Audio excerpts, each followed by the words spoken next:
বিচারক ঢাকার মেয়র সাদেক হোসেন খোকার সুযোগ্য পুত্র ইশরাক হোসেন পরিচয় করে দিচ্ছি যুক্তরাজ্য ছাত্র দলের যুগ্ম সাধারণ সম্পাদক মোহাম্মদ শাহেদ পরিচয় করে দিচ্ছি আইন বিষয়ক সম্পাদক খাজা তানভীর আহমেদ পরিচয় করে দিচ্ছি তথ্য প্রযুক্তি বিষয়ক সম্পাদক আশফাক পরিচয় করে দিচ্ছি পাঠাগার বিষয়ক সম্পাদক রেদওয়ান হোসেন ও যুক্তরাজ্য ছাত্রনেতা পারভেজ চৌধুরী সহ অন্যান্য ছাত্রদের নেতৃবৃন্দ আরো উপস্থিত আছেন। তাই আর আপনাদের ধৈর্যচ্যুতি না ঘটাই শুধু একটি কথাই বলতে চাই, শুধু একটি কথা। প্রচন্ড ঝড় যখন আসে, তুফান যখন ওঠে, তখন সমুদ্রের মাঝে একজন নাবিকের প্রয়োজন হয়। সেই নাবিকে থাকতে হয় অভিজ্ঞতা, মনোবল, থাকতে হয় যে কোনো পরিস্থিতি মোকাবেলা করার মতো সেই মানসিকতা আর সেই রকম শক্তি এবং সাহস। আজকের বাংলাদেশের রাজনীতিতে তুফান উঠেছে, ঝড় খেয়ে আসার মতো অবস্থা আমরা দেখছি। আজকের আরাফাত রহমান কতকে জেল দেওয়া হয়, আজকে তারেক রহমানকে বাংলাদেশে যাওয়ার ব্যাপারে প্রতিবন্ধকতা সৃষ্টি করা হয়।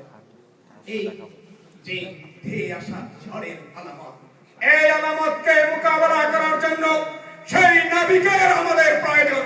যেই নাবিক ভয়ে আতঙ্কে তার ছেড়ে পালিয়ে যাবে না, নিজের জীবনকে বাঁচানোর জন্য একটি মাত্র বয় নিয়ে সমুদ্রে ঝাঁপিয়ে পড়বে না, অত্যন্ত ধীরতা আর সতর্কতা মনোবল নিয়ে তিনি তার নির্ধারিত লক্ষ্যে এগিয়ে যাবেন, সেই ব্যক্তি।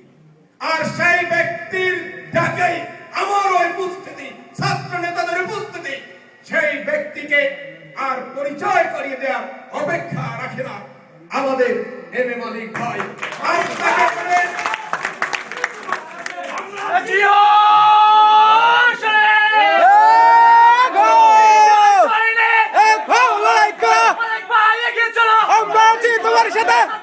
তোমার সাথে তোমার সাথে স্লোগান দিয়ে সময় নষ্ট করলে কিন্তু খেপে যাবে। তাই শুধু বলবো, আপনি এগিয়ে যান।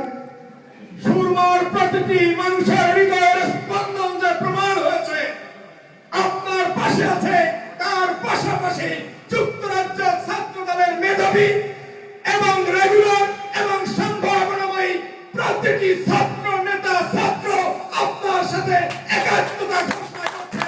এই আশাবাদ ব্যক্ত করে আবারও ধন্যবাদ জানিয়ে, আমাকে সুযোগ দেওয়ার জন্য কৃতজ্ঞতা জানিয়ে এবং আপনাদেরকে বিরক্ত করার জন্য ক্ষমা চেয়ে আমি আমার বক্তব্য শেষ করছি। ক্ষমা হবে। জিন্দাবাদ ছাত্রদল, জিন্দাবাদ বিএনপি, জিন্দাবাদ শহীদ জিয়াউর, বেগম খালেদা জিন্দাবাদ এবং মালিক ভাই এগিয়ে যান নির্ধারিত লক্ষ্যে নির্দিষ্ট লক্ষ্যে।